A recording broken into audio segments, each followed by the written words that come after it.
आज हम शेर शाह सूरी के प्रशासन के बारे में जानेंगे। इससे पहले शेर शाह सूरी की विजयों के बारे में हमने जान लिया था। शेर शाह को ये कहा जाता है कि अंग्रेज जो 200 सालों में भारत में व्यवस्था नहीं कर पाए, वो इस अफगान ने 5 साल में ही कर दी वो व्यवस्था। शेर शाह का जो प्रशासन है, शेर शाह का जो केंद्रीय प्रशासन है, वो लगभग जैसे सल्तनत काल के समय था वैसे ही है। केंद्र में जो प्रमुख अधिकारी होते थे, एक तो होता था दीवाने वजारत, वजीर का विभाग, फिर दीवाने अर्ज, ये सैन्य विभाग था, फिर दीवाने रसालत, ये विदेश विभाग था, ठीक है, और दीवाने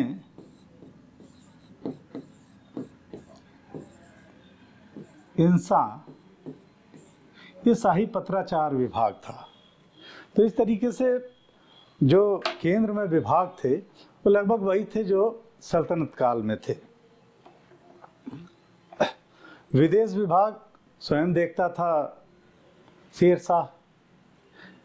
अब शेर शाह ने साम्राज्य की जो प्रशासन की सुविधा के लिए साम्राज्य को सरकारों में बांटा। तो इसके समय प्रांतीय प्रशासन की कोई विशेष सूचना नहीं मिलती। प्रांतों का गठन बाद में अकबर ने किया था। तो इसने अपने पूरे साम्राज्य को सरकारों में बांट दिया।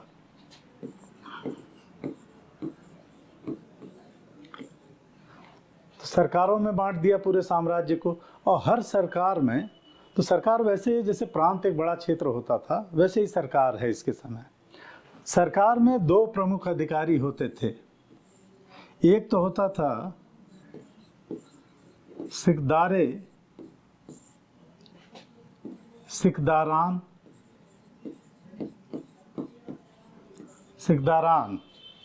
और दूसरा होता था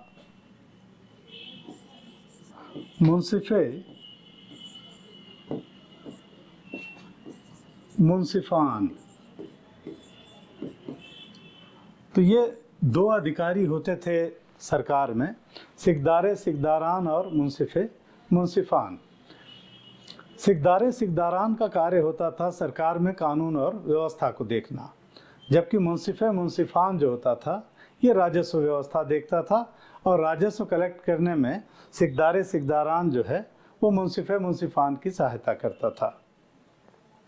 इसके अलावा शेर शाह ने बंगाल में एक विशेष व्यवस्था कायम की।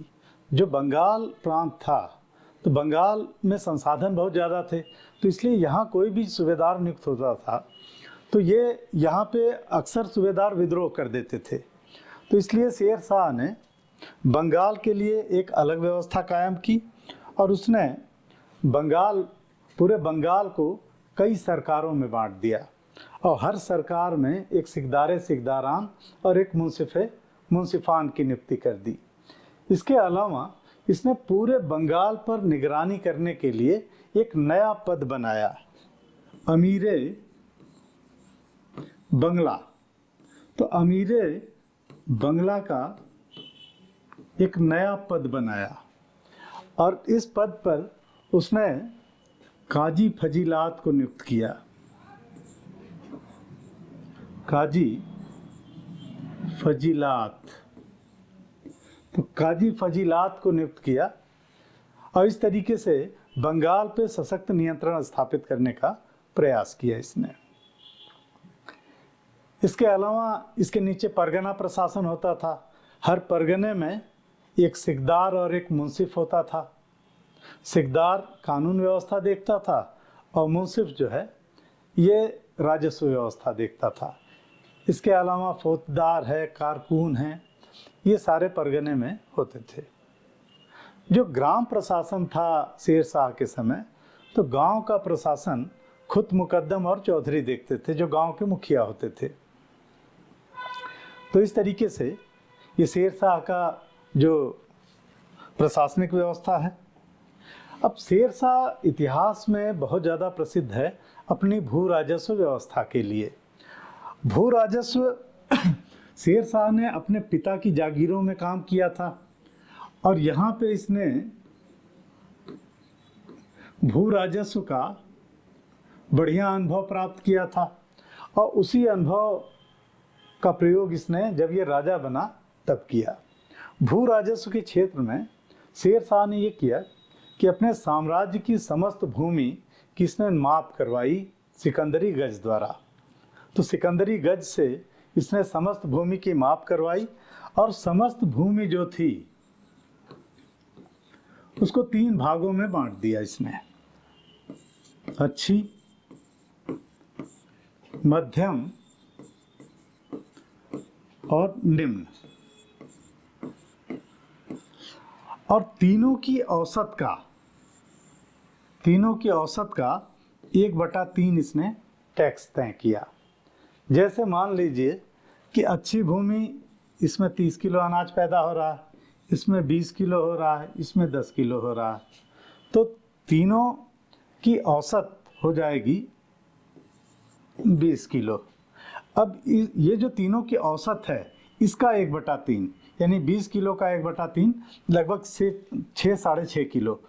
तो 6 किलो इनसे लिया जाएगा, 6 किलो इनसे, 6 किलो इनसे। तो इस तरीके से शेरशाह ने ये भू राजस्व व्यवस्था तय की।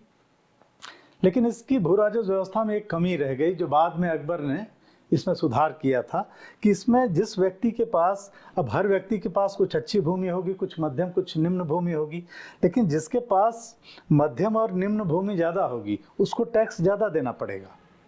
तो ये इस व्यवस्था में थोड़ा सा खामी थी। अब शेरशाह की जो भू राजस्व व्यवस्था है इसमें शेरशाह ने रैयतवाड़ी सिस्टम लागू किया, यानी सीधे किसान सीधे राज्य से संपर्क कर सकता था ताकि बिचौलियों का बोलबाला न रहे इस व्यवस्था में। दूसरी चीज़ कि किसान को राज्य की तरफ से एक पट्टा दिया जाता था। तो राज्य की तरफ से पट्टा दिया जाता था। पट्टा एक प्रमाण पत्र होता था जिसमें किसान का नाम, उसकी भूमि की किस्म और कौन सी फसल बोई गई है और किसान को कितना राज्य को टैक्स देना है, ये सारा विवरण होता था पट्टा में। और बदले में किसान जो है, किसान राज्य को कबूलियत देता था,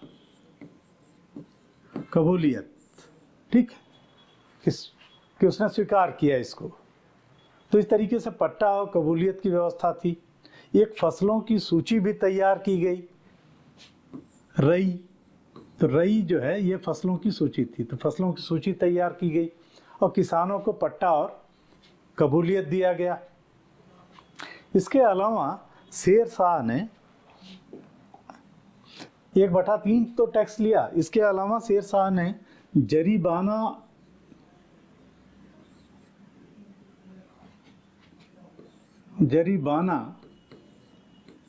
और महसिलाना 2 और टैक्स लिया। जरीबाना जो है ये 2.5% लिया जाता था और महसिलाना ये 5% होता था। जरीबाना जो है ये कर सर्वेक्षण शुल्क है और महसिलाना जो है ये कर संग्रह शुल्क होता था। तो ये कर संग्रह शुल्क है और ये कर सर्वेक्षण शुल्क है, ठीक है। तो इस तरीके से जरीबाना और महसिलाना भी लिया इसने। जरीबाना 2.5% और महसिलाना 5%। तो इस तरीके से ये शेरशाह की भू राजस्व व्यवस्था थी। इसके अलावा शेरशाह ने मुद्रा के क्षेत्र में भी सुधार किया। शेरशाह ने जितनी भी पुरानी मुद्राएं थी सबको बंद कर दिया और 180 ग्रेन का रुपया चलवाया। तो 180 ग्रेन का इसने रुपया चलवाया जिसमें 173 ग्रेन शुद्ध चांदी होती थी। तो शुद्ध चांदी 173 ग्रेन होती थी इसमें। और ये जो शेरशाह का रुपया है ये 1835 तक चलता रहा और ये कहा जाता है कि ये ब्रिटिश मुद्रा प्रणाली का आधार बना शेरशाह का रुपया। इसके अलावा जो शेरशाह के जो सैन्य सुधार हैं, सैन्य सुधारों के तहत शेरशाह ने, जो अलाउद्दीन खिलजी ने दाग और चेहरा प्रथा शुरू की थी, तो उसको जारी रखा शेरशाह ने। सैनिकों का हुलिया लिखा जाना जारी रखा।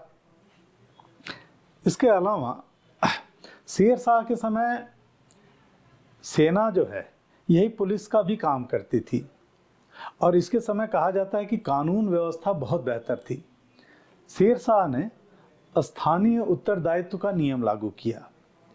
इसके तहत इसने किया ये कि जो गांव का मुखिया होगा उसकी जिम्मेदारी होगी कि अगर उसके क्षेत्र में कोई चोरी होती है तो गांव के मुखिया को पता लगाना होगा, और अगर गांव का मुखिया पता नहीं लगा पा रहा तो चोरी का जो भी माल गया है उसकी भरपाई मुखिया करनी होगी। और अगर मुखिया के क्षेत्र में कोई हत्या होती है तो हत्यारे का पता मुखिया को लगाना होता था, और अगर मुखिया हत्यारे का पता नहीं लगा पा रहा तो उसको फांसी दे दी जाएगी। तो इस तरीके से इतना खौफ व्याप्त हो गया शेरशाह के समय कि अपराध बंद हो गए। और इसके बारे में कहा जाता है, इसके काल के बारे में, कि अगर कोई बुढ़िया सोने की टोकरी लेके जा रही है रेगिस्तान में और वो सो जाती है अपनी टोकरी रख के, तो चोर और डाकू उसके सामान की रक्षा करते थे। तो ये प्रतीक रूप में है, ये बताया गया है कि कितना खौफ था शेरशाह का। अब शेरशाह की जो न्याय व्यवस्था है, न्याय व्यवस्था को भी इसने सुधारा। सर्वोच्च न्यायाधीश ये स्वयं था। इसके अलावा बहुत सारे काजी और मुफ्ती नियुक्त किए गए। जो धार्मिक सबसे बड़ा अधिकारी होता था वो काजी उल कुजात होता था, और सामान्य अपराधों पर भी इसके समय अंग भंग की सजा दी जाती थी। तो ये जो शेरशाह के समय न्याय व्यवस्था है। अब शेरशाह जो है, इसको ये कहा जाता है कि शेरशाह न केवल एक महान विजेता था बल्कि एक महान निर्माणक भी था। तो शेरशाह ने बहुत सारे निर्माण कार्य भी किए।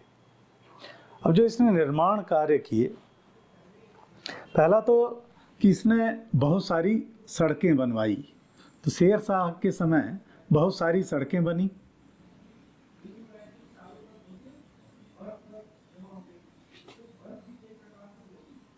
शेरशाह की जब समय जो सड़कें बनी उसमें सबसे प्रमुख थी जो सोनार गांव से और पेशावर तक जाती थी, जिसको बाद में ब्रिटिश काल में ऑकलैंड के समय ग्रैंड ट्रंक रोड नाम दिया गया।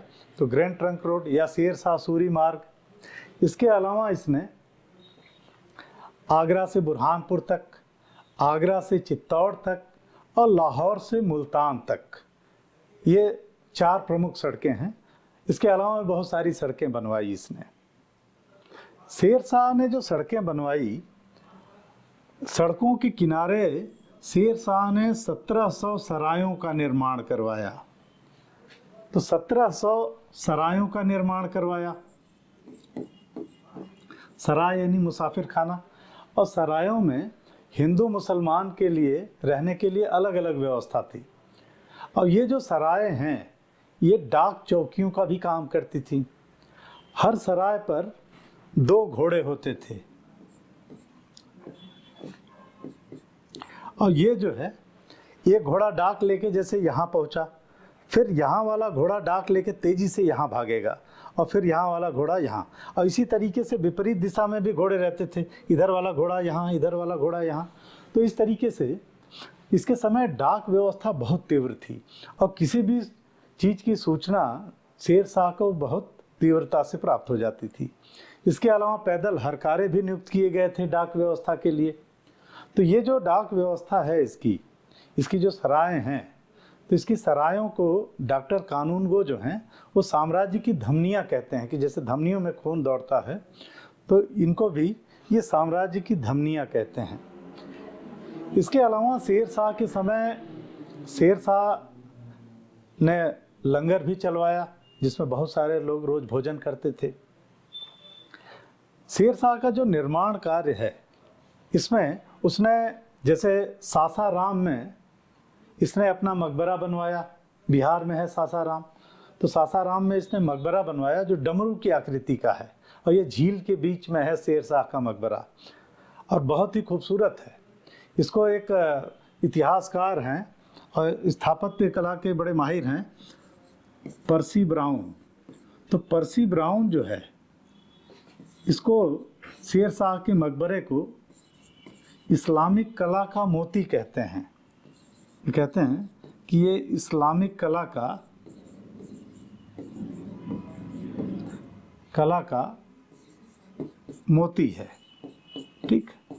इसके अलावा शेर शाह ने दिल्ली में पुराना किला बनवाया और उसके अंदर किलाए कोहना मस्जिद का निर्माण करवाया।